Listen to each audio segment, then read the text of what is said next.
What you see behind me are flats that were built by the Delhi Urban Shelter Board. These are 7,400 flats that have been in construction since 2006. But even 20 years later, these have not been allotted so far. Their construction has not officially been paused, but there is little development that can be seen on ground. At the heart of this is an acquisition dispute. This field was once farmland. Today it is a dumping ground. Behind it, 7,400 homes built for Delhi's poorest families, empty since 2016, never allotted to a single family. The Bhalaswa housing complex in North Delhi was built to house the city's Juggi Chopri communities, families displaced by metro construction and infrastructure projects. The scheme was launched in 2005. The flats were ready by 2016. When Chief Minister Rekha Gupta came for an inspection last December, the walls were patched and painted. New cracks have appeared since. No one has come to fill them. The iron door at the entrance is thick with rust and dust. Its nameplate, once bearing the DUSIP's name in white letters on blue, lies on the floor, portions of the text no longer visible. Other boards lie nearby, illegible with corrosion. Residents say that they once displayed how much money the government had spent here. In the evenings, locals say the compound fills with drinkers and drug users.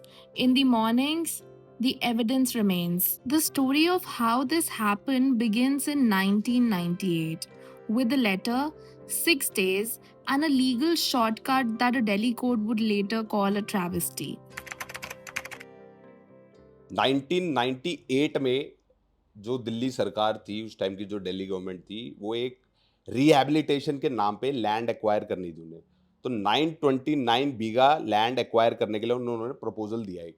तो land acquire करने का process क्या होता है, procedure क्या होता है? सबसे पहले एक सेक्शन 4 की नोटिफिकेशन होती है, लैंड एक्विजिशन एक्ट 1894 के अकॉर्डिंग। उसके बाद विद इन एन ईयर आपको सेक्शन 6 की नोटिफिकेशन करनी होती है। देयर आफ्टर आप सेक्शन 9 10 के नोटिस करके 11 के अंदर अवार्ड करते हो, लोगों को पैसा देते हो, पोजीशन लेते हो। बट भलसवा गांव के केस में क्या हुआ, अननेसेसरी अर्जेंसी दिखाई। अर्जेंसी का क्लॉज होता है सेक्शन 17, सेक्शन 4 के साथ सेक्शन 17 लगा दी विद इन 6 डेज। जिस चीज के लिए 1 साल का प्रोसीजर होता है, उसको विद इन 6 डेज दोनों नोटिफिकेशन कर दी, सेक्शन 17 लगा दी, साथ में ऑब्जेक्शन देने के राइट चले गए, सारे राइट चले गए, सीधा पोजीशन ली, बिना मुआवजा दिए हुए सबसे पोजीशन ले ली जबरदस्ती। 31 मई 2002 में एक Praveen Singh Jain versus Union of India की जजमेंट आती है, जिसमें 5 जजमेंट थी, 5 बैच ऑफ रिट पिटीशन थी, बहुत सारे पिटीशन थे, सबको क्लब करके एक सिंगल जजमेंट दी जाती है डिवीजन बेंच से। चीफ जस्टिस ऑफ दिल्ली थे उसमें, हेड कर रहे थे, जो उसको प्रिसाइड कर रहे थे, एंड एक और जज साहब थे। वो एक डिटेल्ड जजमेंट देते हैं, अगर आप, मैं आपको शेयर कर दूंगा बाद में। डिटेल्ड जजमेंट में वो लास्ट में पूरी की पूरी नोटिफिकेशन 929 बीघा पे क्वैश कर देते हैं। पूरा 929 बीघा का दे कैटेगोरिकली सेट कि ये इलीगल था, आर्बिट्रेट था। 2003 में, एक साल के बाद एलजी साहब के पास मीटिंग होती है। एलजी साहब डायरेक्शन देते हैं, नोटिंग निकालते हैं, मिनट्स ऑफ मीटिंग निकलती है, सारे जॉइंट मीटिंग शेड्यूल करते हैं। डूसिप डिपार्टमेंट जो बेनिफिशियरी डिपार्टमेंट है वो बैठता है उसमें, लैंड एंड बिल्डिंग का डिपार्टमेंट जो मीडिएट करता है, जो लैंड एक्वायर करने में मीडिएट करता है, और जो LAC department, land acquisition collector का डिपार्टमेंट है नॉर्थ का, वो सब बैठते हैं। एलजी साहब ऑर्डर करते हैं 2003 में कि आप पूरे 929 बीघा की फ्रेश एक्विजिशन स्टार्ट करो। हमारे हिसाब से ये रीजन था क्योंकि 4-5 के अराउंड मुआवजा बढ़ गया था। तो जिन लोगों को पहले से मुआवजा दे रखा था, जिनकी जमीनें ले रखी थी, इन लोगों ने वो हटा दिया ताकि इनको आगे बढ़ा के मुआवजा ना दे पाए हम। 423 बीघा वो जमीन ना तो सेक्शन 6 में आई, ना ही उसके बाद जो अवार्ड कल्मिनेट हुआ, ना ही उसमें आई, वो कहीं पे नहीं आई, वो छोड़ दी गई। उस 423 बीघा में कब कई लोगों ने 20 साल लड़के, 21 साल, 25 साल लड़के कंटेम्प्ट लगवा के जमीन अपनी ली। बाकियों की जमीन आज की डेट भी इंटैक्ट उनके पास विदहेल्ड है। Construction went ahead anyway. By 2016, 7,400 flats stood ready on land the government did not fully own. मैंने 85 आरटीआई डाल दी, एक सिंगल क्वेश्चन भी पूछा कि ये जो जमीन आपने ले रखी है, विदहेल्ड कर रखी है, जो 423 बीघा है, ये कौन से वार्ड में है? मैं सीआईसी से भी कंटेम्प्ट नोटिस इशू हुए हैं, तहसीलदार साहब के शोकोज हुए हैं, कोई उसका जवाब, एक सिंगल क्वेश्चन का भी जवाब नहीं दिया, क्योंकि इसका कोई जवाब नहीं है। वो जमीन आज की डेट में भी विदहेल्ड कर रखी है। इस ज़मीन पर जो फ्लैट बने हैं, सरकार ने जो फ्लैट बना दिए गए हैं, वो दूसरे की ज़मीन पर बना दिए गए हैं, बिना किसी आधार के। और ऐसे ही हम जो ज़मीन पे बनाते हैं, आम भाषा में उन्हें कि सरकार हमने फ्लैट बना दिया, या वैसे कोई अपना मकान निर्माण करे तो एमसीडी पहुंच जाती है। ऐसे ही किसानों की ज़मीन पर फ्लैट बना दिए गए। मोटा सा ये है कि बिना अधिग्रहण करे सरकार ने अपना कब्जा रखा और उस पर फ्लैट का निर्माण कर दिया। उसके बाद वो कंप्लीट भी नहीं हुए जिनको अलॉट करने थे। गांव के लोग बार बार मांग कर रहे हैं कि भाई आपने जो ज़मीन अधिग्रहण की उसके कागज़ दिखा दें। पिछले 7 साल से विभाग ने कोई कागज़ दिखाए नहीं, क्योंकि उनके पास कागज़ है ही नहीं, अधिग्रहण उन्होंने किया ही नहीं है। A resident of the adjoining settlement has watched this project since the beginning. ये मैंने सन 2007 में ये प्लॉट का उद्घाटन किया गया था ठीक है, देवेंद्र या जो लोकल एमएलए के थ्रू। उसके बाद फिर ये स्लम में जो रहते हैं लोग बाग, ये उनको फ्लैट देने के लिए तैयार किया गया था। आज 20 साल होने वाला है, लेकिन 20 साल के अंदर अभी तक ना ये किसी को अलाउड किया गया है। जैसे बिल्डिंग बन रही है और बार बार रिपेयर होती है, खंडर बनते जा रहा है, इसमें कि गंजीड़ियों का नशेड़ियों का अड्डा बनते जा रहा है ये। उसके अलावा और कुछ नहीं हो रहा है यहाँ पर। जी, काम इस पे जो है कब से शुरू हुआ था और कितना टाइम हो गया है काम खत्म होते हुए?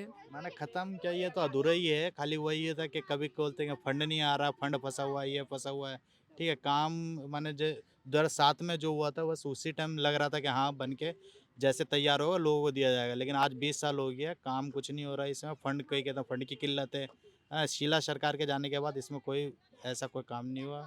ये जो पीछे फ्लैट्स पड़े हैं, ये कब से हैं और ये खाली क्यों पड़े हैं? फिर 10-12 साल हो गए, नहीं तो कब जब से खाली पड़े हैं। इसमें कोई रहते ही में काम चलता है, बार बार बंद हो जाता है। काम चल रहा था अंदर, फिर बार बार बंद हो जाता है ये। और बाकी तो मुझे इतना नहीं पता। ये इनकी मतलब हालत कैसी है, अब थोड़ा उसके बारे में बोल दीजिए। हालत तो बेकार ही हो गई है। पहले सब चीज़ लग गई थी, फिर सब अट गई, टंकी वंकी सब ले गए उतार के। इसीलिए कौन ले गया उतार के? यहाँ के बंगाली लोग हैं वगैरह, चोर वगैरह। जी भैया बताइए, तो ये आपके जो पीछे इतने बड़ा सा बिल्डिंग पड़ा हुआ है, ये खाली क्यों पड़ा हुआ है? मैम ये तो जब से सरकार उनकी गई है, जब से ही बंद कर दिया है इसे। ना कोई आगे प्रोसेस हुआ इसका, ना कोई आता भी इधर देखने वेखने कुछ भी। और इसी चक्कर में यहाँ प्लॉट में लोग वाग फिर गंदगी भी फेंकते हैं, अंदर कॉलोनियों में पानी रुक रहा है, ना कोई विकास है।